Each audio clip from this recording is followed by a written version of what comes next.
Live షోకి తిరిగి స్వాగతం. ఇక వరంగల్లో టీఆర్ఎస్ని ఓడించాలంటే విపక్షాలన్నీ కాంగ్రెస్కి మద్దతు ఇవ్వాలన్న తెలంగాణ ప్రదేశ్ కాంగ్రెస్ కమిటీ అధ్యక్షుడు ఉత్తమ్ కుమార్ రెడ్డి గారి వ్యాఖ్యలను సమర్థిస్తారా అంటే 36% మంది అవునని 74% మంది కాదంటున్నారు. ఈ ఖచ్చితంగా పరిచయం శ్రీ శివరామరెడ్డి గారు వైఎస్ఆర్ కాంగ్రెస్ పార్టీ పాలిట్ బ్యూరో రాజకీయ వ్యవహారాల కమిటీ సభ్యులు, మాజీ విప్, అలాగే మాజీ శాసన మండలి సభ్యులు కూడా. ఇక శ్రీ చెంగల్రాయుడు గారు శాసన మండలి సభ్యులు, కాంగ్రెస్ పార్టీ సీనియర్ నేత. ఇక శ్రీ రామకోటయ్య గారు భారతీయ జనతా పార్టీ కోశాధికారి, ఆ పార్టీ ప్రముఖులు. శ్రీ సీతారాం నాయక్ గారు టీఆర్ఎస్ లోక్సభ సభ్యులు, ప్రముఖ విద్యావేత్త, వారు కూడా మనతోటి మహబూబాబాద్ నియోజకవర్గ పార్లమెంట్ సభ్యులు, వారు కూడా మనతోటి ఉంటారు. ఇక ముఖ్యమంత్రి చంద్రబాబు నాయుడు గారు నిన్న ప్రధానంగా లంచగొండితనం మీద చాలా గట్టిగా మాట్లాడారు. ₹1 కూడా లంచం ఇవ్వద్దని వారు సలహా ఇచ్చారు ప్రజలకి. నిజంగానే రెవెన్యూ శాఖలో ఉన్నటువంటి పరిస్థితి మీద కానీ వీటన్నిటి మీద వారు స్పందించిన తీరు బాగుందని చెప్పాలి ఒక రకంగా. అయితే మరి ఆ పరిస్థితి నెరవేరుతుందా? అదే సమయంలో మరి ఇటువైపు ముఖ్యమంత్రి మీద అటువైపు ముఖ్యమంత్రి మీద కొత్త ఆరోపణలన్నీ కొన్ని పత్రికల్లో వస్తూనే ఉన్నాయి. ఇక్కడ కేసీఆర్ గారి పైన మళ్ళీ కార్పొరేషన్లు, కేంద్ర మంత్రిగా ఉన్నప్పుడు కార్పొరేషన్లపై జరిగిన అవకతవకలు లేదా చైర్మన్ నియామకాలు డీల్స్ అంటూ ఒక పత్రిక రాస్తే, అటువైపు ముఖ్యమంత్రి చంద్రబాబు నాయుడు గారి పైన హరిరామదోయ్ గారు రాసిన పుస్తకంలో సంచలనాత్మక వ్యాఖ్యలు, ఆ రోజున వంగవీటి రంగా గారి హత్యకి ఉపేంద్ర గారు ఈయన గ్రీన్ సిగ్నల్ ఇచ్చిన తర్వాత జరిగాయంటూ ఆరోపణలు రావటం, ఇవన్నీ కూడా కొత్త ఆరోపణలా లేకపోతే పాత విషయాల్ని మళ్ళీ వేస్తున్నారా? మరి దోయ్ గారు ఇదే సమయంలో వైఎస్ రాజశేఖర రెడ్డి వేల కోట్లు దోపిడీ చేశారని, చిరంజీవి గారు జనాకర్షణ వాడుకున్నారని, చిరంజీవి గారు బదులు పవన్ కళ్యాణ్ రాజకీయాల్లోకి వస్తే బెటర్, చిరంజీవి గారు సినిమాల్లోకి వెళ్తే మంచిదని సలహా ఇవ్వటం. అంతేకాకుండా మరొకటి, జగన్ది ఒంటెద్దు పోకడంటూ కూడా కొన్ని ఆసక్తికరమైన వ్యాఖ్యలు ఆయన చేశారు. నిన్న అతిపెద్ద కార్యక్రమంలో పాలకుల్లో జరిగింది, జానారెడ్డి గారి తదితరులంతా వచ్చినటువంటి కార్యక్రమంలో. మరి ఈ పరిణామాలపైన ముందుగా నిజాయితీ వ్యవహారంలో ప్రభుత్వ ఉద్యోగుల్లో మార్పు వచ్చే అవకాశం ఉంటుందా? ఈ ఆరోపణలు వీటన్నిటి మీద నాయకులు స్పందించే అవకాశాలు ఉంటాయా? శివరామరెడ్డి గారు. చంద్రబాబు నాయుడు గారు ముఖ్యంగా బుద్ధుని విగ్రహం పెట్టుకుని ఆయన మీటింగులు చెప్పడమే బుద్ధుని ఆయన్ని అభిమానించే వాళ్ళని అవమానించినట్లే. చంద్రబాబు నాయుడు గారికి ఎందుకంటే ఆ బుద్ధునికి ఈయన పెట్టుకుని అంత బుద్ధుని ఆలోచనలు, ఆ విధానాలు ఇంత ఉన్నాయండి. ఫస్ట్ ఇప్పుడు ఎవరైతే తప్పేముంది, ఆదర్శమే కదా బుద్ధుడిని పెట్టుకోవటం అనేది. విగ్రహాలు పెట్టుకుంటే కాదండి, మనసులో రావాలి ఆదర్శం అనేది. విగ్రహాలు పెట్టుకొని వెనక్కి కూర్చొని నేను ఏదో చేస్తున్నానని చెప్పడం కాదు. ఇప్పుడు ఏదైతే ఆరోపణలు వచ్చినాయో రంగా హత్య కేసులో, ముందు దాన్ని ప్రూవ్ చేసుకోవాల్సిన అవసరం ఉంది. చంద్రబాబు నాయుడు గారి మెంటాలిటీ ఎట్లనేది ప్రజలకు పూర్తిగా ఈరోజు ఈ పేపర్ ద్వారా, ఆయన ఇచ్చిండే వ్యాఖ్యల ద్వారా, ఆయన ఏది మాట్లాడినా కూడా హరిరామ జోగే గారు వాస్తవాలే మాట్లాడతాడు. మనసులో ఉండేది పెట్టుకోలేడు, దాచుకోలేడు. అలాంటి విషయాన్ని స్పష్టంగా ఈరోజు ఆయన 60 వసంతాల కార్యక్రమాల్లో పూర్తిగా విశ్లేషించి రాశాడంటే వాస్తవం ఉంటేనే రాసింటాడు. దాని ముందుగా సిబిఐ ఎంక్వైరీ వేయాల్సిన అవసరం ఎంతైనా ఉంది. డెఫినెట్ గా వేయాలి. ఎందుకంటే ఈరోజు చంద్రబాబు నాయుడు గారు ప్రభుత్వం రాగానే ఎప్పుడు వేరే పార్టీ వాళ్ళని చంపడం అనేది ఒక ఆనవాయితీ. మొన్నటి వరకు జరిగిన హత్యల్లో డైరెక్ట్ గా ఇండైరెక్ట్ గా చంద్రబాబు నాయుడు గారి హస్తం ఉందనే దాంట్లో ఇప్పుడు ఈయన ఇచ్చిన స్టేట్మెంట్ తో డెఫినెట్ గా ఉంది అనేది వాస్తవాలు. అట్లయితే వైఎస్ మీద వేల కోట్ల దోపిడీ అనే ఆరోపణ కూడా ఒప్పుకుంటారా? జవహర్ గారు ఈ ఆరోపణను మీరు ఒప్పుకుంటే ఇప్పుడు ఒకవేళ 1000 కోట్లు చేసిన దాని మీద కూడా ఎంక్వైరీలు వేసినారు కదా, జరుగుతున్నాయి కదా ఆల్రెడీ. ఈ రోజు కొత్తగా చేసింది ఏం కాదు, దాని మీద ఆల్రెడీ సిబిఐ ఎంక్వైరీలు జరుగుతున్నాయి. దాని మీద ఏమేమి జరగాలో అన్ని జరుగుతున్నాయి. ఓకే, జరుగుతున్నాయి కాబట్టి ఇప్పుడు దీని మీద కొత్తగా ఈయన ఆరోపణలు చేశారు కాబట్టి డెఫినెట్ గా దాని మీద సిబిఐ ఎంక్వైరీ చేయాలి. చంద్రబాబు నాయుడు గారు ముందు తన నిజాయితీ ఏమో ప్రూవ్ చేసుకోవాల్సిన అవసరం ఎంతైనా ఉంది. ఈ రోజు రాష్ట్రంలో జరుగుతున్న హత్యలు కనుక బాబు గారి హస్తం ఉందనేది దీని ద్వారా డెఫినెట్ గా స్పష్టమైంది. అసలు దానికి స్పందించలేదు.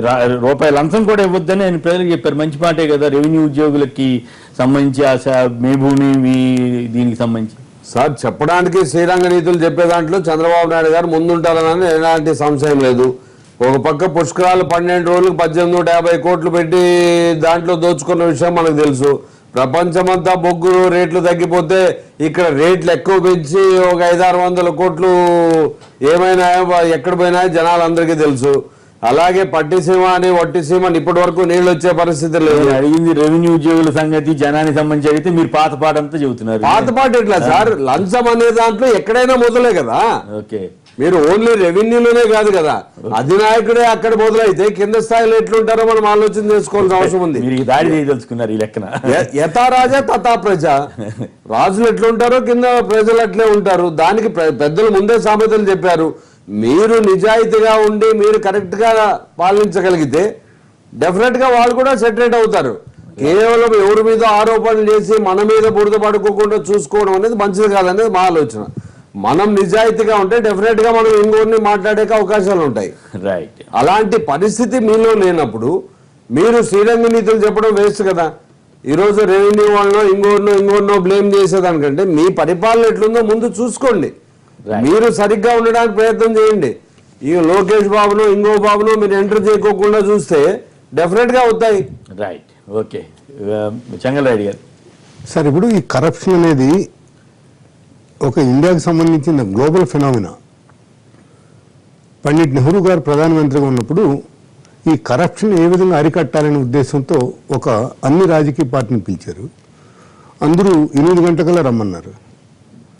శ్యామ్ ప్రసాద్ ముఖర్జీ గారు 8-15 నిమిషాలకు వెళ్ళి అటెండర్ చేతిలో ఒక 5 రూపాయలు పెట్టి లోపలికి వెళ్ళిపోయాడు. అప్పుడు నెహ్రూ గారితో చెప్పారు, వెళ్ళి స్టార్ట్ చేద్దామా, నేను ఒక 15 నిమిషాలు లేటుగా వచ్చాను, మీ ఓడి చేతిలో ఒక 5 రూపాయలు పెట్టిందాను, నన్ను ముందు పంపించేశాడు, ఇంకా స్టార్ట్ చేస్తాం కరప్షన్ గురించి అని అన్నాడు. నోనో, ఇంకా కరప్షన్ గురించి ఏమీ లేదు, అక్కడే కరప్ట్ చేసి మీరు లోపలికి వచ్చారు కదా, ఇది వ్యక్తులను బట్టి తీసుకునేది ఇచ్చుకునేది అని వ్యక్తులను బట్టి ఉంటుంది కానీ వాళ్ళ హృదయ స్పందన బట్టి ఉంటుంది. కానీ ఇదేదో చట్టాలు తెస్తే కరప్షన్ మారుతుంది అనుకుంటే అది తప్పు అవుతుంది అన్నాడు. రాయచోట ఎలక్షన్ జరుగుతూ ఉన్నాయి, బై ఎలక్షన్స్. నాగిరెడ్డి గారు చనిపోతే చంద్రబాబు నాయుడు రాజశేఖర రెడ్డి గారు మీట్ అయ్యారు ఒకసాట. ఏంది ఇదంతా? వాళ్ళు మంచి ఫ్రెండ్స్ కదా. ఏదో మాట్లాడుకున్న తర్వాత ఇమీడియట్గా ఒక కార్యకర్త, ఆ డిఎస్పీ మనకు సక్రంగా వినటం లేదంటే మన ముఖాన్ని ఒక 5 లక్షలు ఇచ్చి పని జరుపుకోండి అన్నాడు. ఎవరన్నారు? చంద్రబాబు నాయుడు. చంద్రబాబు గారు రాజశేఖర గారి గురించి చెబుతారు మీ జిల్లా కదా. చంద్రబాబు నాయుడు గారు రాజశేఖర గారు ఏమన్నారు? రాజశేఖర రెడ్డి గారు వెళ్ళిపోయినాడు. వెళ్ళిపోయిన తర్వాత అప్పుడు నా దగ్గర ఆడిన డబ్బు అంటే తెచ్చిస్తా లేకపోతే ఇచ్చేయమన్నారు. నిజంగా జరిగిందా? నేనే మీకు అబద్ధాలు చెప్పాలి. ఎప్పుడు పండిట్ నెహ్రూ గారు కానించి నాగిరెడ్డి గారు చనిపోతే రాయచోటి బై ఎలక్షన్ దాకా నేను చెప్తున్నాను. ఇప్పుడు మీరు కరప్షన్ అనేది nowadays it has become a cooperation. Corruption అనే దాన్ని కోఆపరేషన్ అనేది తీసుకోవాలి. మొన్న నేను ఒక ఆయన పెద్ద ఆయన దగ్గర కూర్చొని ఉంటే ఒక అడ్వైజర్ దగ్గర చెప్పాడు, గుంటూరు జిల్లాలో 10 అడగలు ఇవ్వాలంటే 60,000 రూపాయలు కావాలంట. ఇంతకుముందు 100, 200, 200, 500 లోపు అంటే అక్కడ రేట్లు పెరిగిపోయేసరికి వాళ్ళు కూడా నీకు వస్తుంది కదా, నువ్వు అమ్ముకుంటే ₹1,00,000 వస్తుంది కదా అంటున్నారంట. నేను నాతో డైరెక్ట్ గా మాట్లాడింది కాదు, వేరే వాళ్ళతో మాట్లాడుతూ ఉంటే ఇన్ని నేను చెప్తున్నాను. అది ఎవరు ఏం కథ అనే ప్రస్తావన రాకుండా ఉంటేనే మంచిది. అసలు అయితే మళ్ళీ చెప్తాను నేను కూడా. ఆయన చెప్పాడు, ఇప్పుడు 60,000 నుంచి 70,000 దాకా 10 అడగలకు 10 అడగలేదు, నీకు రిజిస్ట్రేషన్ జరగటం లేదు కదా, నీకు నీ సబ్సిడీలు అన్నీ రావాలంటే అవి అవసరం కదా, గుంటూరు జిల్లాలో హార్టికల్చర్ కూడా ఇచ్చేశారు కదా అని అంటున్నారు. సో మీరు రూపాయి కూడా కరప్షన్ తీసుకోకూడదు అని అంటే ఇంకొక పెద్ద ఆయన అన్నాడు, ఇంకొక పెద్ద ఆయన అన్నాడు, మనం రిక్షా తొక్కి రాజకీయాలు చేద్దామా, ఎలక్షన్స్ లో ఇది కావాలి కదా, డబ్బులు అవసరమే కదా, ఇట్లాంటి విషయాలు నేను డబ్బు తీసుకోనండి, మిగతా విషయాలు నేను తీసుకుంటానని అన్నాడు. ఓపెన్ గా చెప్పాడు. వాళ్ళ పేర్లు కూడా చెప్పాల్సిన పనే లేదు, నిజం చెప్తున్నా.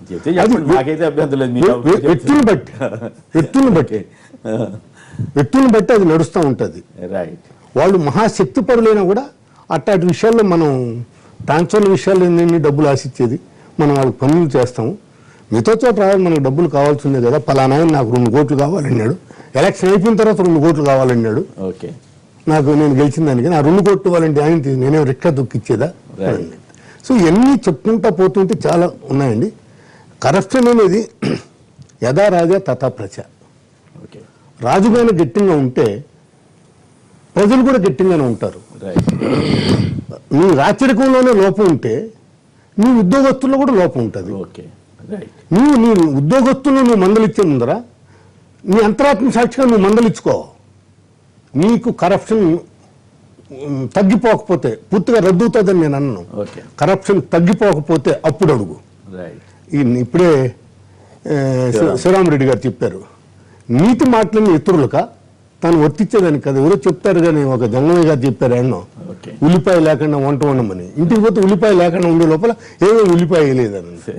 నీవు ఆచరించు, మిగతా వాళ్ళని ఆచరించమని చెప్పు. నవేంద్రకి ఇది పునాది కావాలని చెప్పి కోరుకున్నాం. రైట్. ఇక దీని మీద ఏమన్నా జోగి గారి వ్యాఖ్యలు ఏమైనా ప్రభావం చూపే అవకాశం ఉందా? మీరు నమ్ముతారా ఆయన ఏదో పని లేక రాశాడా? జోగయ్య గారిదండి, అది చాలా పెద్ద సబ్జెక్ట్, ఒక రోజంతా డిస్కస్ చేయాల్సింది. ఒక రోజు అంతే ఉంది. మీరు అసలు నమ్ముతారా? ఇప్పుడు జోగయ్య గారు పాలకొల్లు ఎలక్షన్స్ లో చిరంజీవి గారు అమిడితో ఉన్నారు. ఉండి ఏదో మాట తిరుపతికి వచ్చాడు. తిరుపతిలో గెలవాలయ్యా ఇతను పాలకొల్లు ఓడిపోతున్నాడు అన్నాడు. అన్నాడా? ఏం సార్ అట్టంటారే అన్నా నేను. నిజమే, ఏదో ఆయన నోటుకుండా ఒక మాట జారేసినాడు. జారిన దానివల్ల ఆ కోమట్ల అమ్మాయి గెలిచిపోతున్నదయా, ఇతను ఓడిపోతున్నాడు అన్నాడు. చూడండి, రెండోది చాలా మందికి హరిరామ జోగ ఏ పార్టీలోకి పోతే ఆ పార్టీ అధికారంలోకి వస్తుంది అనేది అందరికీ నమ్మకం. అవును, ఓడిపోతుందంటే ఆ పార్టీ కూడా ఓడిపోయింది. ఆయన దాన్ని ఏమంటారంటే రాడార్ సిస్టమ్, పొలిటికల్ రాడార్ అంటారు, దిక్సూచి. ఆయన ఏ పార్టీ లేకపోతే ఆ పార్టీ గెలవాల్సిందే. నాతో ఒకరోజు డాక్టర్ వినయ్ గారు అన్నారు, శివశంకర్ గారు అబ్బాయి, హరిరామ జోగి కన్నా నువ్వు చాలా మేధావి చెంగలరాయుడు, చిరంజీవి గారి అధికారంలోకి వస్తున్నారని చెప్పినాడు, అందువల్ల మేమంతా చిరంజీవిలో పోటీ చేయాల్సి వస్తుంది, ఎందుకు నువ్వు కాంగ్రెస్లో ఇంకా కొనసాగుతున్నావు అన్నాడు. ఎవరు చెప్పినా నేను కాంగ్రెస్ పార్టీలో వదలేలండి, హరిరామ గారు జోగయ్య గారు చెప్పినా కూడా నేను నమ్ముతాను కూడాను, కానీ ఈ పరిస్థితుల్లో అది సక్సెస్ కాదండి అన్న నేను. అంటే అందరికీ అంత నమ్మకం, హరిరామ జోగయ్య గారి మాటల మీద అంత నమ్మకం. ఇక రంగా గారి హత్య అంటారా, ఒక డిఎస్పీ కళ్ళు లేకుండా పోయినాయి. ఆ హత్యోదంతంలో ఉన్నటువంటి ఇన్సిడెంట్లో ఉన్నటువంటి వ్యక్తికి వాళ్ళ ఫ్రెండ్ అడిగాడు, ఏంటి నీ పరిస్థితి అంటే, నేను చేసిన పనికి నా కళ్ళు పోక ఇంకేం పోతాయండి అన్నాడు. ఎన్ని దైవ చింతన కలిగినటువంటి వ్యక్తిగా నేను చెప్తున్నా. నేను తప్పనిసరిగా ఆ శిక్ష అనుభవిస్తారు. వాళ్ళ స్వయాన వాళ్ళ భార్య ఏం చెప్పింది, నీ తాళి తెగానింది, మళ్ళీ ఇప్పుడు అదే పార్టీలో చేరింది.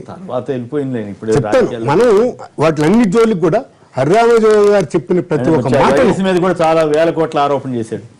నేను ఎవరైనా సరే హరిరామజోగి గారు ఇచ్చినటువంటి తన గ్రంథంలో ఇచ్చినటువంటి మాటలన్నీ 100కి 100 పాళ్ళు నగ్న సత్యాలని నేను భావిస్తున్నాను. నమ్ముతున్నారు 100కి 100 పాళ్ళు. రైట్.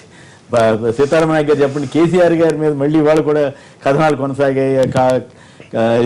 ఈ కార్పొరేషన్ నియామకాల మీద, వాటి మీద డీల్ అని అదని ఇదని ఎట్లా స్పందిస్తారు? అంటే ఇది ఎక్కడి నుంచి మొదలైందంటే చంద్రబాబు గారు రూపాయి లంచం కూడా ఇవ్వద్దని ప్రజలకు పిలిపించిన నేపథ్యంలో, సరే జోగయ్య గారి పుస్తకం మీద వచ్చిన కథనాల నేపథ్యంలో నడుస్తున్నది. మీరేమని చెప్తారు సమాధానం?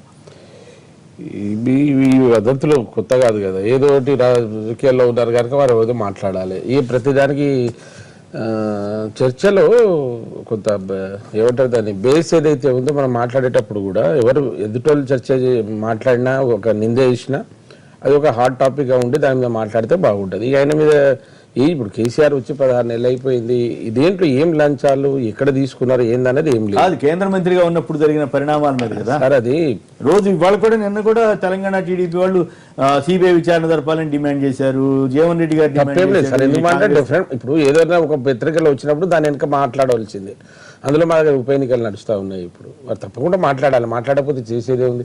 ఇదంతా జరిగినప్పుడు కేంద్ర ప్రభుత్వం ఉంది, సిబిఐ సిఐడీలు అందరూ ఉన్నారు. దాని వెనక ఆయన ఇంతకుముందు ఎక్కడైనా పనిచేసేదైనా ఉండి, ఇది మీ మొన్న దసరా రోజు ఆయన ఇంటికి సిబిఐ వచ్చారు, నోటీస్ ఇచ్చారు, ఇష్టం వచ్చినని మాట్లాడుతున్నారు. దాని మీద ఏం చర్చ చెప్పండి మీరు? ఇప్పుడు వాళ్ళు అయితే మీరు ఒక ఈ రూపాయలు లంచం తీసుకోవచ్చు, లంచం గురించి మాట్లాడారు కదా. ఇక్కడ రెవెన్యూ శాఖ పరిస్థితి ఎట్లా ఉంది?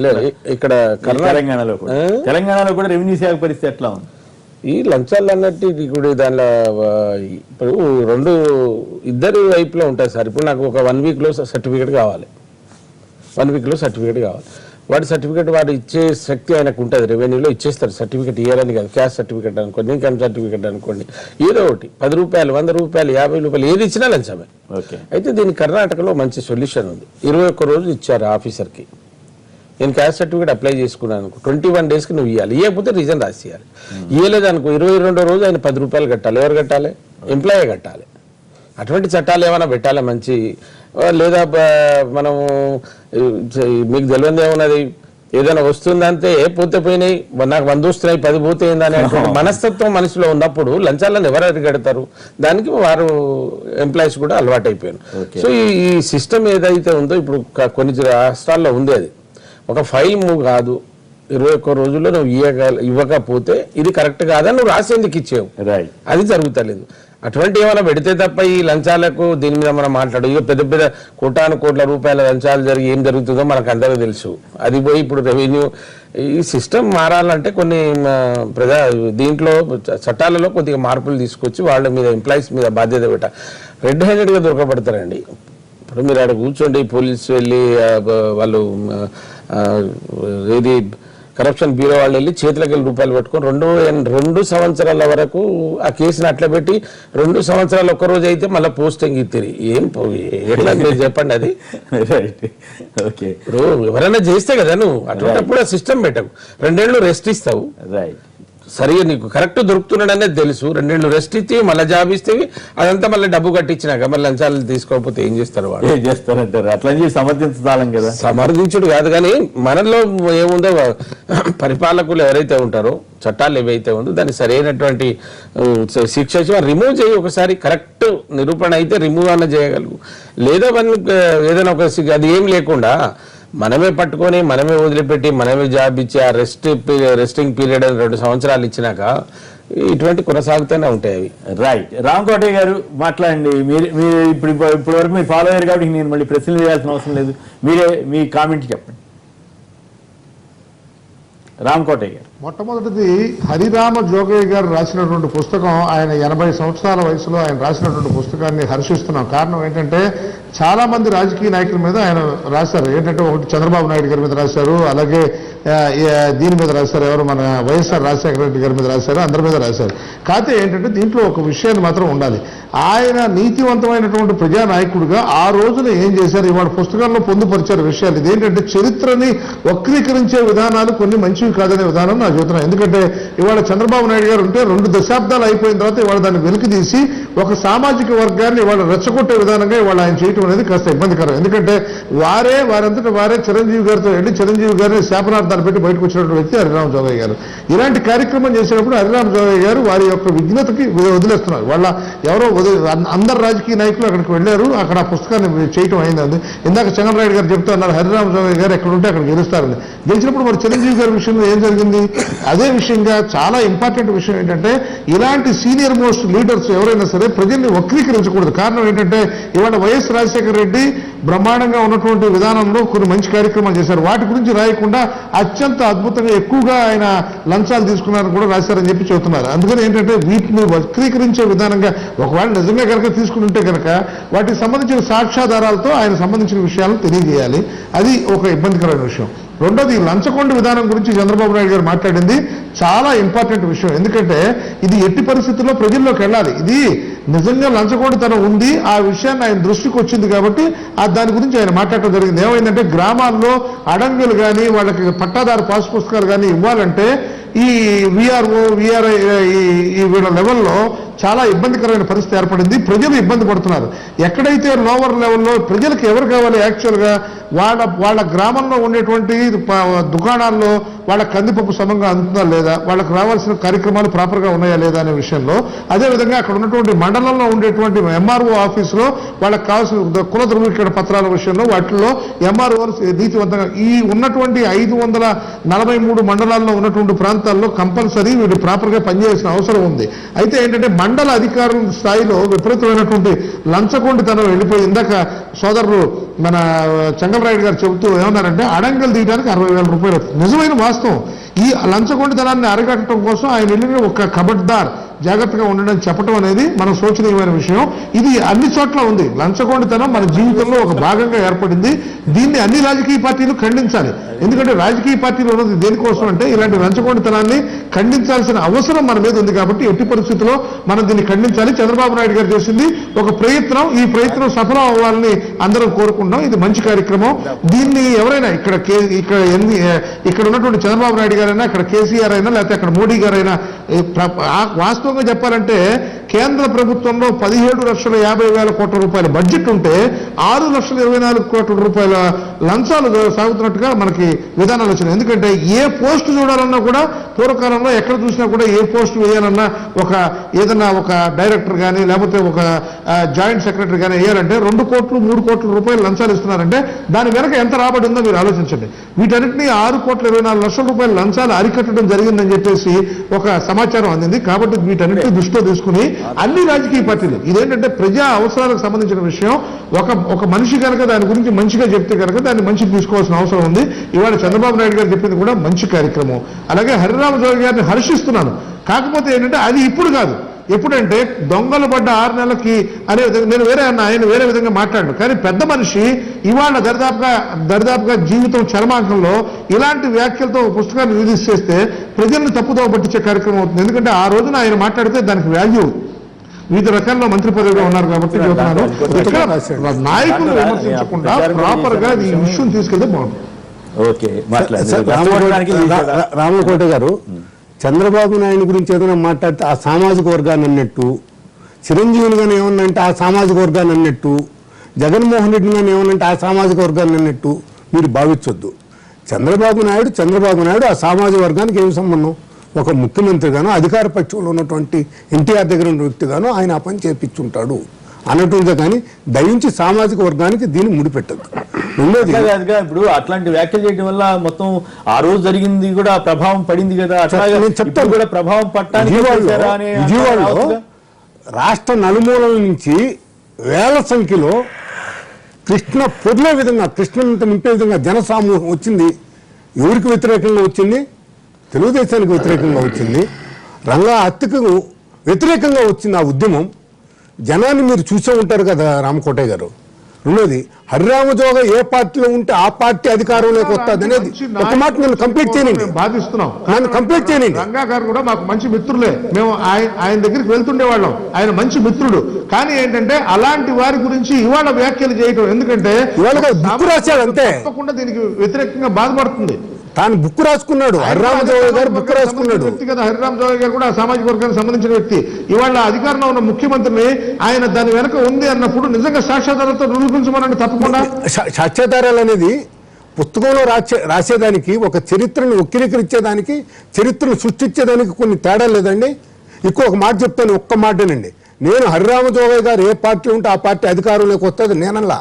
నాకు ఒక మిత్రుడు అన్నాడు, అయ్యా పలానా హరిరామజోగయ్య గారే పొలిటికల్ రాడార్ అయినటువంటి ఆయన ఆ పార్టీలోకి వెళ్ళినప్పుడు నువ్వు కూడా చిరంజీవి పార్టీలోకి వచ్చాయి. మీరు నమ్ముకున్న పార్టీలో మీరున్నారు, మీరు నమ్ముకున్న సిద్ధాంతంలో మీరున్నారు, కాదని నేను అంటలేదు. కానీ ఎందుకంటే దీంట్లో చాలా ఇంపార్టెంట్ విషయం ఏంటంటే, ఒక్కసారి మీరు పుస్తకంలో రాసింది ఏమవుతుందంటే ఇవాళ చర్చాంశనీయంగా వచ్చింది కాబట్టి మాట్లాడుతున్నాం. అసలు హరిరామజోగయ్య గారు రాయకపోతే దాని గురించి చర్చించాల్సిన అవసరం లేదు. ఈ విధానంలో ఈ విధంగా ప్రజలను తప్పుదోవ పట్టించి ఒక సామాజిక వర్గం తప్పకుండా ఏంటంటే దీనికి బాధ్యుడు చంద్రబాబు నాయుడు అయిన ఒక ఫీలింగ్ కలుగుతుంది. చెప్తున్నా, పాలకొల్లు మీటింగ్ లో చిరంజీవి గారు ఏదో ఒక మాట మాట్లాడినారు. ఆ మాట మాట్లాడకూడదని చెప్పేసి హరిరామజోగ గారు పైకి లేచి తటమని నోరు ఆపే ప్రయత్నం చేశాడు. అయినా కూడా తాను కంటిన్యూ చేశాడు. తిరుపతిలోకి వచ్చి అక్కడ ఆయన ఓడిపోతున్నాడా, ఈ పార్టీ దివాలా తీస్తున్నది, ఏదన్నా గెలిచేదానికన్నా మీరు ఏదైనా సాయం చేయండి అంటే మేము కాంగ్రెస్ చేయాల్సిందే కాదన్నా, ఆ పార్టీకి చేసే ప్రశ్నే లేదు కదా అని చెప్పినాను నేను. ఆ మాట చెప్తున్నా నేను. ఆఖరికి ఒక 13 ఉపయోగించాడు. కోమట్లమ్మాయి గెలిచిపోతున్నదయా పాలకొల్లు అన్నాడు, ముందుగానే చెప్పాడు. దానికి ఆయన చెప్పింది ఇప్పుడు చెప్తున్నా నేను. అదే బంగారు ఉషారాణి గారు గెలిచారు కదా చిరంజీవి గారి మీద. ఇవన్నీ వాళ్ళు చెప్పినట్టు చెప్తున్నాను. పుస్తకం రాసుకుని ఆ రోజే రాసుకుంటారండి, డైరీ రాసుకుంటారు ఎవరైనా. ఆ డైరీని వచ్చేసి పుస్తక రూపంలో తీసుకొస్తారు. అయినా ఉండగానే అట్లా కాదండి, పుస్తకాలు టైం ఉన్నప్పుడు అట్లా కాదండి. ఆయన ఒక ముఖ్యమంత్రి ఉన్నాడు, ఇతను మంత్రివర్గంలో మంత్రి ఉన్నాడు, ఒక పేరున్నటువంటి వ్యక్తి. హోమ్ మినిస్టర్ కూడా చేశాడు. అవునండి, హరిరామ జోగయ్య అన్ని చేశారు. ఆయన ఇప్పుడు ఒక బతికుండగానే ఒక పుస్తకం రాసి ఫలానా వల్లనే హత్య జరిగిందంటే ఇప్పుడు పరిస్థితి ఏంది? అది ఎట్లా? ఇది ఏం దాని చనిపోయినాక పుస్తకాలు రాయలేరు కదా, వాస్తవాలు అవును. ఎండింగ్ లో ఎవరైనా వాళ్ళ ప్రూవ్ చేయవలసి వస్తుందండి. ఇప్పుడు ఏ ముఖ్యమంత్రి ఎవరి మీద మీ మీద నేను ఉండి ఇప్పుడు మీ మీద ఒకరి చావుకు మీరు కారణం అంటే ఊరుకుంటారా మీరు? ఉదాహరణలో రాష్ట్రంలో ఉదాహరణ కాదు సార్ అది. ఫలాని వ్యక్తిని చంద్రబాబే కారణం అన్నప్పుడు ప్రూవ్ చేయాలి కదా ఏదో ఒకటి. ఆయన బయట పెట్టడం జరిగింది. ఆ రోజు వాస్తవాలు ఇవన్నీ ఉన్నాయి, చెప్పండి. పార్టీలో ఉన్నప్పుడు బయట మామూలు మాట్లాడలేదు. చివరిలోనే ఎవరైనా వారి జీవిత చివరాంకంలోనే వాళ్ళ జీవిత విశేషాలన్నీ రాసుకుంటూ వస్తారు జరుగుతుంటాయి. ఈ రోజు రామకోటయ్య గారు చెప్తున్నారు ఏమని, చంద్రబాబు నాయుడు గారు చెప్పిండేది మంచిదే, ఏదో లంచాల గురించి అంటే ఎదుటి వారికి చెప్పడానికే నీతులు, మనం ఆచరించడానికి కాదా? మీరు ఒకసారి స్పష్టంగా చెప్పాల్సిన అవసరం ఉంది. ఒకవేళ మీరు మిత్రపక్షం అయిండొచ్చు, అయినంత మాత్రాన ఆయన చెప్పినవి కరెక్ట్ అన్నప్పుడు ఆయన ఎందుకు ఆచరించకూడదని మీరు ఎందుకు చెప్పకూడదండి? ఈ రోజు పుష్కరాలు కేవలం 12 రోజులకు 1850 కోట్లు అవసరమా?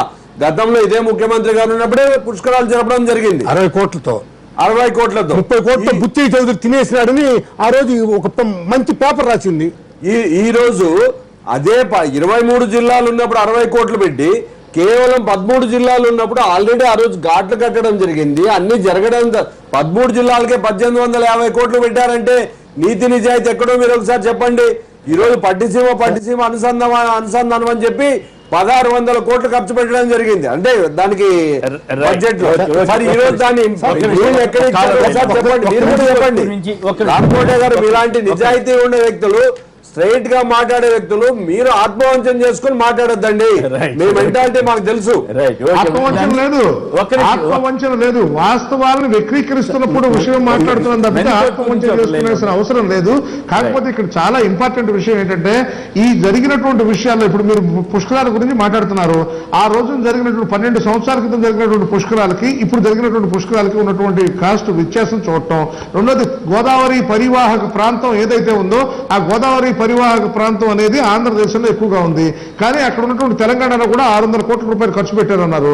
వచ్చినటువంటి జనాభా, ఆలోచన విధానం, వాళ్ళకి ఏర్పాట్లు చేసిన విధానం. ఎందుకంటే బస్సులో, ఆర్టీసీ బస్సులో నాకు సాంబశివరావు గారు మొన్న ఈ మధ్య ఒక విషయం గురించి చెబుతున్నప్పుడు తెలిసిన విషయం ఏంటంటే, ఎండి గారు ఎవరైతే నుంచుని ప్యాసింజర్స్ వెళ్ళారో వాటన్నింటినీ కూడా ఫ్రీగా ఇవ్వండి అన్నారు.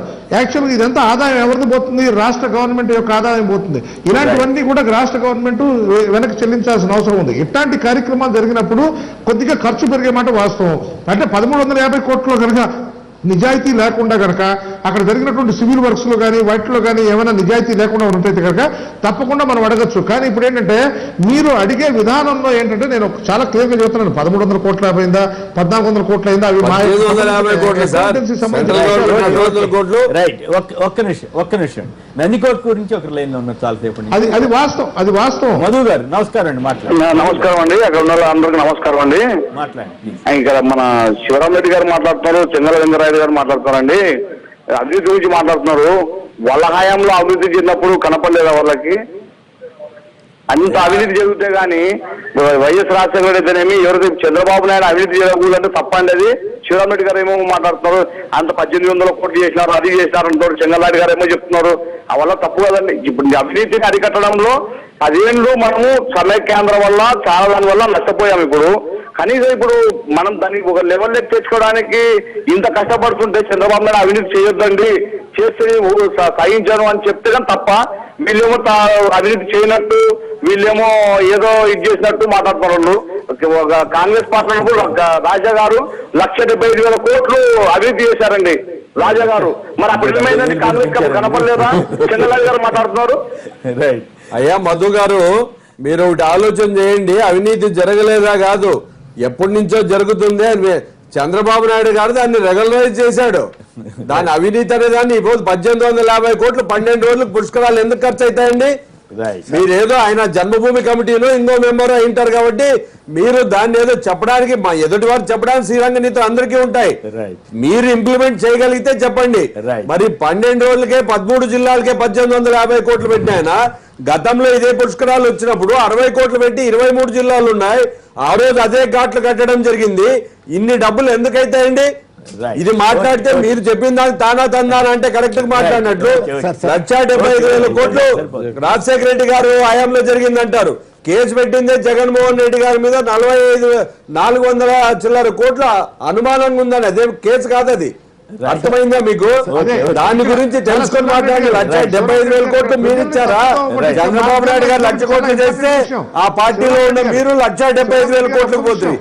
అసలు ఆ బడ్జెట్ అంత లేదు. ఎట్లా తిరగలండి? అన్ని డబ్బులు ఎట్లా తినడానికి అవకాశాలు ఉన్నాయి? మీరు ప్రూవ్ చేయండి. రైట్ రామకోటయ్య గారు ఓకే పివిఆర్కే ప్రసాద్ గారు ఒక పుస్తకం రాశారు. యువగా ఉండగా ఉన్నటువంటి అనుభవాలన్నిటి బయటకు వచ్చేసిన ఒక బుక్ రాసి మనకు అందరికి ఇచ్చారు. ఇంత చరిత్ర కలిగినటువంటి, ఇంత దైవభక్తి చింతన కలిగిన పివిఆర్కే ప్రసాద్ గారు యువగా ఉండగానే ఎందుకు రాసి పబ్లిష్ చేయకూడదు అని అంటే పొరపాటు అవుతుంది.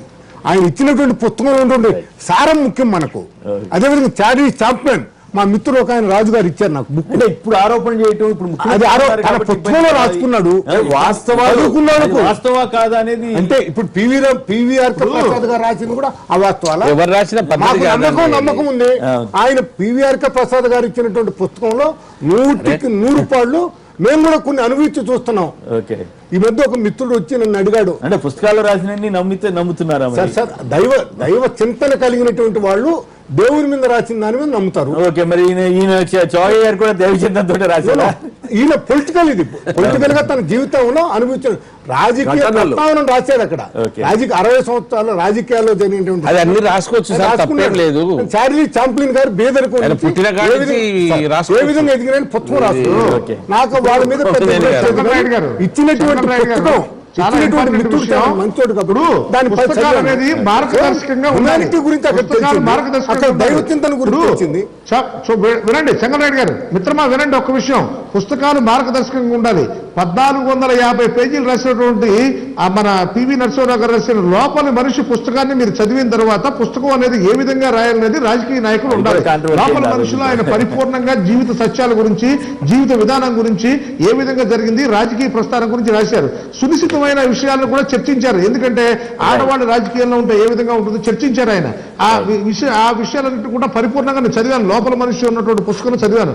అద్వానీ గారి పుస్తకం ఒకటి ఉంది, అది చదవండి. వాజ్పేయి గారు రాసిన పుస్తకం చదవండి. కానీ ఈ విధమైనటువంటి ఇబ్బందికరమైన వ్యాఖ్యలు చేయటం వల్ల రాష్ట్రంలో ఉన్నటువంటి ప్రజానీకానికి ఇబ్బందికరమైన పరిస్థితి ఏర్పడుతుంది. కారణం వ్యాఖ్యలు కాదండి రామకోటయ్య గారు, ఆయన 60 సంవత్సరాల అనుభవంలో జరిగిన వాస్తవాలు కాకుండా ఆయనకి అప్పుడు ఆ పార్టీలో ఉన్నాడు కాబట్టి విషయాలు తెలుసుంటాయి కాబట్టి చెప్పింటారు. రామకోటయ్య గారు వచ్చారు. ఇప్పుడు ఆయన ప్రజారాజ్యం పార్టీలో ఉన్నాడు, తెలుగుదేశం పార్టీలో ఉన్నాడు, అదే విధంగా కాంగ్రెస్ పార్టీలో ఉన్నారు. ఆయన అన్ని రకాల పార్టీలో ఉన్నటువంటి వ్యక్తి.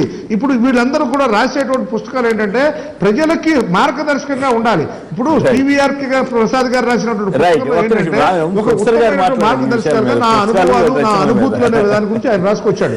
ఈయనేంటంటే దీనికి సంబంధించిన ప్రజలను రెచ్చగొట్టే విధంగా రాసే విధానాన్ని కొద్దిగా ఇబ్బందికరమైన పరిస్థితి ఇవాళ ఒక రాష్ట్ర ముఖ్యమంత్రి మీద కానీ లేకపోతే అపోజిషన్ లీడర్ అయిన జగన్ గారి మీద కూడా రాయటం కూడా ఇబ్బంది భావిస్తున్న కారణం ఏంటంటే నిజంగా ఇందాక శివరామరెడ్డి గారు చెప్పినట్టుగా 450 కోట్ల రూపాయలు అవినీతి జరిగితే చాలా మందికి 1,00,000 కోట్ల రూపాయలు జగన్ గారిని చూడంగానే, బొమ్మ చూడంగానే 1,00,000 కోట్లు అని చెప్పేసి ఆయన్ని వాళ్ళ దివాళి తీసే పరిస్థితిలో ప్రజలంతా ఆలోచిస్తున్నారు. కారణం ఏంటంటే ఆయన దగ్గర డబ్బులు ఉన్నాయిగా ఎలక్షన్లో ఎందుకు ఖర్చు పెట్టకూడదు అని అంటున్నారు. ఈ సిద్ధాంతం పోవాలి అంటే ఇలాంటి కార్యక్రమాలు తప్పకుండా రాజకీయాల్లో వాళ్ళు అవినీతి జరగడం అనేది సహజంగా జరుగుతున్నటువంటి విధానం. కానీ ఇప్పుడు ఏంటంటే నీతిమంతంగా రాజకీయాలు చేయాలంటే అవసరం అనేదాన్ని మీకు తెలియజేస్తున్నాను మిత్రమా. రామకోటయ్య గారు, జనసంఘం founder, one among the founders Deen Dayal Upadhyaya గారు రాసినటువంటి పాంచజన్యంలో 1% ఈరోజు భారతీయ జనతా పార్టీ ఫాలో అవుతున్నదండి. కాలా పుస్తకాల్లో ఉన్నదాన్ని ఫిలాసఫీ, సంఘ ఫిలాసఫీ రైట్ ఫాలో కావటం లేదే. రైట్ ఏం చెప్పారండి?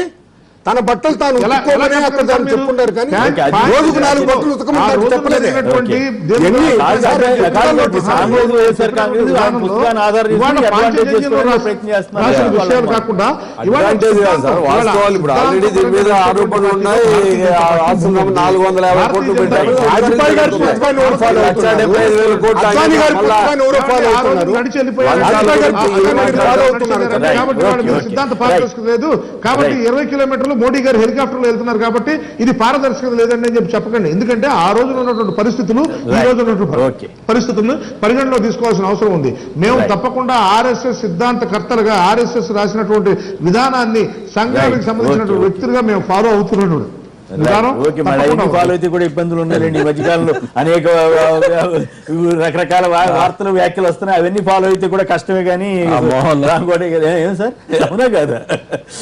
టీఆర్ఎస్ ని ఓడించాలంటే ప్రతిపక్షాలని కాంగ్రెస్ కు మద్దతు ఇవ్వాలన్న తెలంగాణ ప్రదేశ్ కాంగ్రెస్ అధ్యక్షులు ఉత్తమ్ కుమార్ రెడ్డి వ్యాఖ్యలను సమర్థిస్తారా అంటే 35% మంది అవునని, 60% మంది కాదని. కల్వకుర్తి నుంచి చంద్రశేఖర్ గారు ఒక లైన్ లో ఉన్నారు. వారితో తర్వాత బ్రేక్ తీసుకుందాం. చంద్రశేఖర్ గారు నమస్కారం, మాట్లాడండి. చంద్రశేఖర్ గారు, హలో సార్. నమస్తే సార్. నమస్తే, మాట్లాడండి please. Good morning to everybody sir. మాట్లాడండి ప్లీజ్. ఇప్పుడు పుస్తకాలు రాయడం చరిత్ర అనేది భారతదేశంలో మొదటి నుంచి కూడా భారతదేశ చరిత్ర అనేది కొంచెం తప్పు లిఖితం అవుతుంది సార్. ఎందుకంటే భారతదేశం అనేది ఏ దేశాలకు వలసమైన దేశం కాదు. భారతదేశం అనేది అందరూ వలసకు ఆస్వాదించిన దేశం. అయితే ఇక్కడ జరిగేది ఏంటంటే పుస్తకాలు రాయడం అనేది దాన్ని మనం స్వీకరించే విధానం, మనం సొంత విశ్లేషించుకునే విధానం మన మీద ఆధారపడి ఉంటుంది. ఎందుకంటే ఉమ్మారెడ్డి వెంకటేశ్వర్లు గారు ఆయన స్వాతంత్రం రాకముందు పుట్టిన వ్యక్తి, 1937 గుంటూరు జిల్లాలో పుట్టిన వ్యక్తి. ఆయన రాసిన పుస్తకం ఏంటంటే ఉన్నత రాజకీయాలు ఉత్తమ పరిపాలన. ఆంధ్రప్రదేశ్ ఒక ఆదర్శం అని చంద్రబాబు నాయుడు ఒక పుస్తకం రాసినప్పుడు చిరంజీవి వార్తను కూడా ఒక మంచి గత కలర్ ఫోటోలతో వేసినటువంటి ఒక మంచి పుస్తకాన్ని రాశాడు. ఆయనే మొదటి మాటలు ఒకటే ఏం చెప్పిందంటే, సుశిక్షణే సుపరిపాలనకు తొలిమెట్టు, నాయకునికి ఉండాలి అన్ని విషయాలపై పట్టు, అవసరమైతే వాళ్ళు టీచరు, అప్పుడే రాష్ట్రానికి మంచి ఫ్యూచర్ అని ఒక కొటేషన్ పెట్టి పుస్తకం రాశాను. కలర్ ఫోటోలతో సహా మంచి బ్రహ్మాండమైన పుస్తకం. నేను చదివి దాదాపు ఆ పుస్తకం చదివి కూడా నేను ఒక 9 సంవత్సరాలు అయింది ఆ పుస్తకం చదివి. మరి అప్పుడు ఆయనే ఒక మంచి మేధావి. ఎందుకంటే ఆయనే పొలిట్ బ్యూరో చేసిండు. నేను ఉమ్మారెడ్డి వెంకటేశ్వర్ల గారితో డైరెక్ట్ గా 1 గంట సేపు నేను ముచ్చటించిన వ్యక్తి. ఆయన పొలిట్ బ్యూరో చేసిండు, ప్లస్ కేంద్ర మంత్రి చేసిండు, అన్ని తర్వాత ఆయన అదే విమర్శలు చంద్రబాబు నాయుడు చేసిండు ఆయన. అంటే పుస్తకాలు అనేటివి ప్రాదర్శికం కాదు, ఆదర్శం కాదు. మనం స్వతంత్ర విశ్లేషణ చేసుకుని మనం భవిష్యత్ తరాలకు ఆదర్శంగా ఉండి రాజకీయ నాయకులు తయారు కావాలి ఎవరైనా అనేది. ఉమ్మారెడ్డి గారు రాసినా, హరిరామదేవి గారు రాసినా ఆనాడు నాకున్న అనుభవం ఇది, నాకున్న సమాచారం రాశారు. మీరు నమ్ముతారా నమ్మరా అనేది మన ఇష్టం. మనకి ఇష్టమైతే నమ్ముదాం, ఇష్టం లేకపోతే నమ్మద్దు. ఇప్పుడు ఆయన రెచ్చగొడటానికే చేశాడని రాంకోటయ్య గారు అన్నారు. కాదు నేను నమ్ముతున్నానని చెంగల్రాయుడు గారు, శివరామరెడ్డి గారు అంటున్నారు. దానికి మనం ఏం చేద్దాం? సరే, అసలు ఈ పుస్తకాలతోటి ఇది ఉందని మన ప్రొఫెసర్ గారు అంటున్నారు, నాయక్ గారు అంటున్నారు. సో ఎవరికి కావాల్సినట్టుగా వాళ్ళు తీసుకునే విధంగా కూడా పుస్తకాలు తయారు చేయొచ్చు. రైట్. టీఆర్ఎస్ ని ఓడించాలంటే ప్రతిపక్షాలని కాంగ్రెస్ కు మద్దతు ఇవ్వాలన్న తెలంగాణ కాంగ్రెస్ చీఫ్ ఉత్తమ్ కుమార్ రెడ్డి వ్యాఖ్యలతో ఏకీవిస్తారా అంటే 37% మంది అవునని, 63% మంది కాదన్నారు. ఇప్పుడు చిన్న విరామం తర్వాత లైవ్ షో కొనసాగుతుంది.